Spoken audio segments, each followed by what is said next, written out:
Election season in Venezuela. I never had the chance to vote, with many struggling to cast their ballots.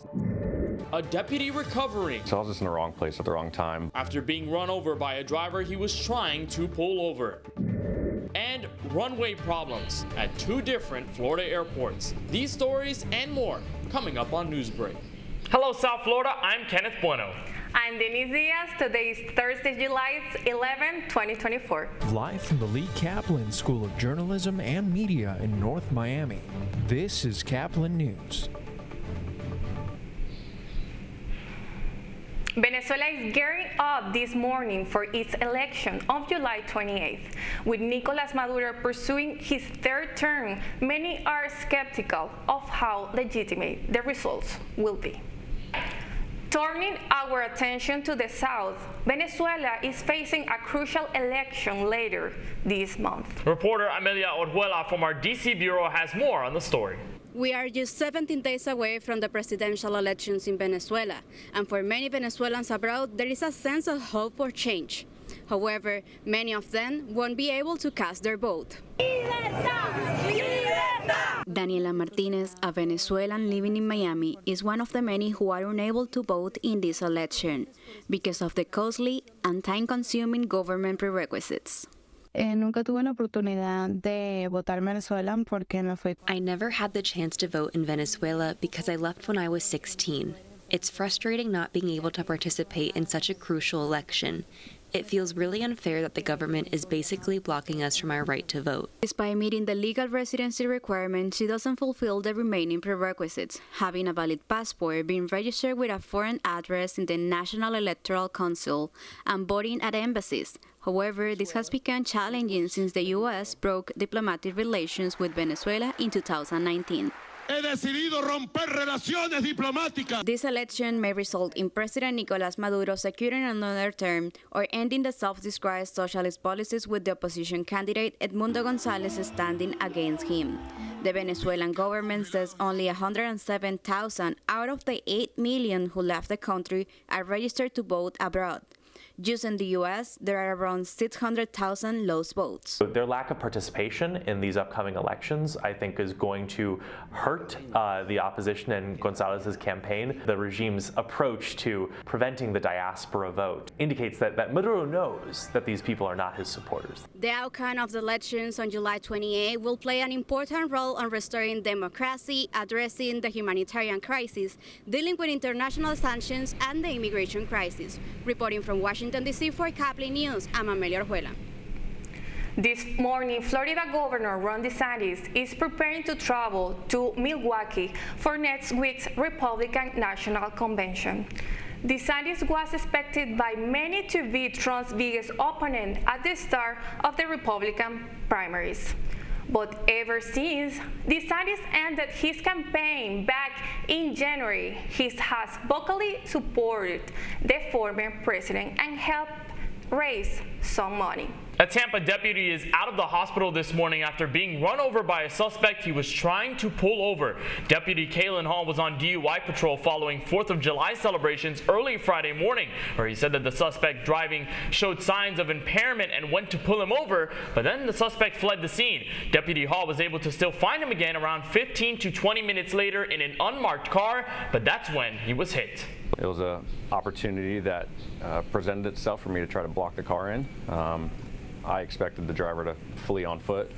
Was not expecting the car to be accelerating and driving around the backside of the car until it was too late. So I was just in the wrong place at the wrong time.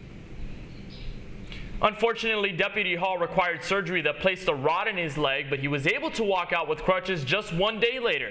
He is on the road to recovery after being released from the Tampa General Hospital on Saturday, which he says will take about 3 to 4 months. As for the suspect, he was arrested on Monday and faces charges. And we have reports of another crash this morning, this one being a small plane that crashed into water near West Palm Beach, which caused the death of 2 men. The National Transportation Safety Board confirmed that the plane tried to take off from North Palm Beach County General Aviation Airport and crashed into a marsh area at the end of the runway. Police say 2 men were pulled out and rushed to the hospital, but has since been confirmed dead. A plane load of passengers from a Florida airport arrived safely at their destination this morning after a tire explosion canceled their first flight. It was yesterday morning at Tampa International Airport. The plane's pilot had to abort the takeoff after the plane's tire exploded on the runway. It later caused a small fire. 6 crew members and 174 passengers were on board and flew to Phoenix safely later in the day. Heat waves are hitting multiple states this morning, and the summer season is becoming a matter of life and death. CNN's Amy Cayley reports on the effects of these alerts. In several states today, air conditioning is a matter of life or death. Studies show the human body can start overheating when it's in the 90s, depending on humidity. The Houston area is under a heat advisory today. Experts suggest people there stay in air conditioning, but many lost power in Hurricane Beryl. When you don't have power, when it's pitch black at night, when it's hot as Hades during the day, it's a miserable situation. The western U.S. also is baking today. Officials think recent heat is responsible for deaths in Oregon and California. There's going to be people who just don't make it through this. Among the fatalities in the Bay Area are people who didn't have homes. I could see them, having a lot of death involved in that because it's just body can't withstand the temperatures in these cars and vans, Even cities that are cooler today have had heat alerts this summer. As we replace open space that's permeable and moist with roads and infrastructure that's dry and impermeable, that draws in heat. Research shows that infrastructure can make poorer neighborhoods even hotter. And air conditioning, of course, costs money. Heat is dangerous for everyone, but it's especially dangerous for those that might not have resources to cool off. I'm Amy Kiley reporting. Mixing safety with social media. One fire department has taken the route of humor to promote the safety in their community. CNN's Cameron Polom has more on how the jokes and viral videos has helped get the message across. We know that everyone's attention spans these days are really short. Ali Party, communications director with the Phoenix Fire Department, says there's no denying the power of social media these days. We're tasked all the time with different ways to reach the community. We know social media is a huge tool for that. That's why she decided to take a page out of a popular social influencer's book recently. Since 2019, Dude with a Sign has captured the attention of millions and created important conversations with messages scrawled across a piece of cardboard. We really try to get our messages out in the shortest and most attention-grabbing ways, and we know Dude with a Sign does it all the time, so we thought, why can't we do it? Back in June, their first post hit the page. Clad in climbing gear, Captain Adam Skyver stretched his arms to the sky with a critical message on hiking safety. Did they just look through all the portraits and say, who has the best mustache for this? Skyver says when it comes to keeping our community safe, he'll do just about anything. I knew right where it was going because I had seen Dude with a Sign before, so I was like, oh, I know exactly what this is about. Sure, that sounds great. The first post quickly went viral. Over the past few months, Skyver, his mustache, and his sign have bluntly provided suggestions on how to prevent wildfires and drownings, fireworks safety, and navigating roads during monsoon season. You know, these messages that we're putting out they're issues that we see as a fire department. And so that's why they're important to us. More importantly, it's effective. And PFD tells us you can expect to see more firefighter with a sign posts pop up on social feeds throughout the year. But the fact that that's actually capturing more people's attention and we're reaching different audiences, that means we're saving more lives. All eyes on the Hard Rock Stadium as the Copa America final opponents are set. That's still ahead, and so is this story. The evolution and revolution of the swing and miss as Myers sends the ball out toward left center field, and carrying Jazz goes back and bangs into the wall. The Marlins look to take Game 2 of their series in Houston after a nail-biter in the first one. Newsbreak will be back in just 2 minutes. Last week, Brandon met a girl on a dating app. One day after work, he finally found the courage to ask her out. No answer. He started to panic. Was he being too pushy? Maybe it was too... Hey, sorry I didn't respond. I was driving. I would love to go on a date. How does tonight sound? Brandon tried to play it cool, but inside he knew. A girl so smart, so responsible. She must be a keeper.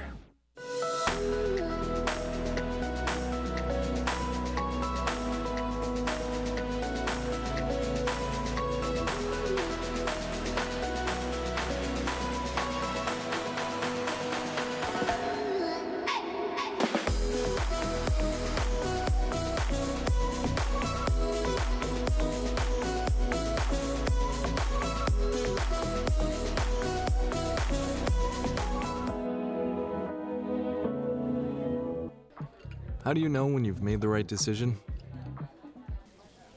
It's the feeling you get in your gut. The one that tells you what's right or wrong. It's the one that says, sure, I can have a drink. Or the feeling that says, okay, I've been drinking. Now what? It's the voice inside you that says, I'm buzzed. Better leave the car when it's time to go. Plan ahead. Catch a sober ride. Buzz driving is drunk driving. Every day, millions of people are connecting. And even though we're overcoming obstacles, watching each other's backs, and banding together, we should still make an effort. We should still make an effort to get to know each other on a deeper level. Father, cosplayer, mentor, actor. It's time we take a step forward. It's time we take a step forward. Come together and discover how accepting our differences can make us stronger.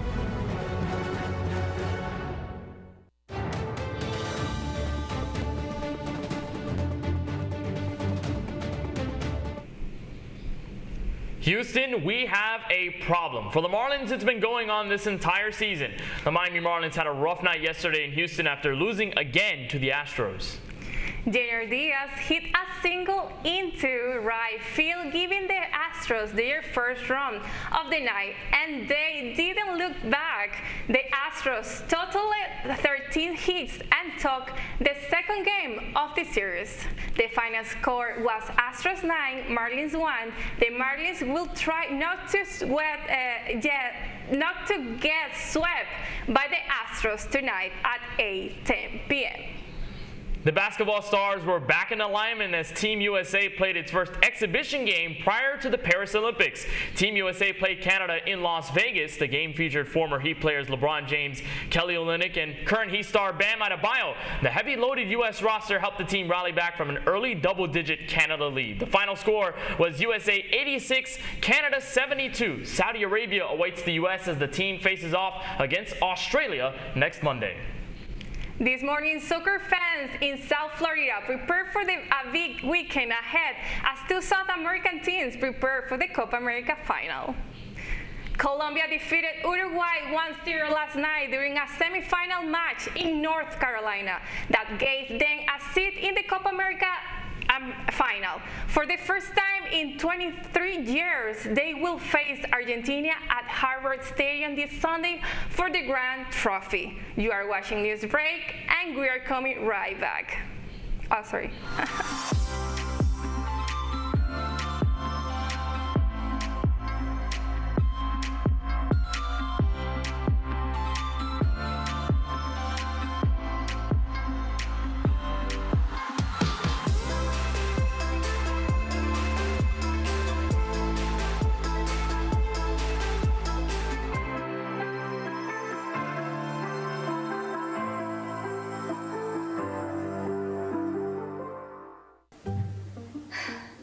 Really use a new tablet. I just don't have the money. Let me ask you something. Do you have a Pell Grant? Yes. You do know you can get a free tablet, right? Did you say free? Yeah, free. It's simple. And the application is done in the store. I could really use a tablet. Go get one. Another satisfied customer. Stop by PantherTech in the Graham Center at FIU MMC today to speak with one of our associates to get your free tablet. Type 2 diabetes can have a big impact on your life. But how can it be prevented? Well, the first step is knowing if you have something called prediabetes. Take the 1-minute risk test today at doihaveprediabetes.org.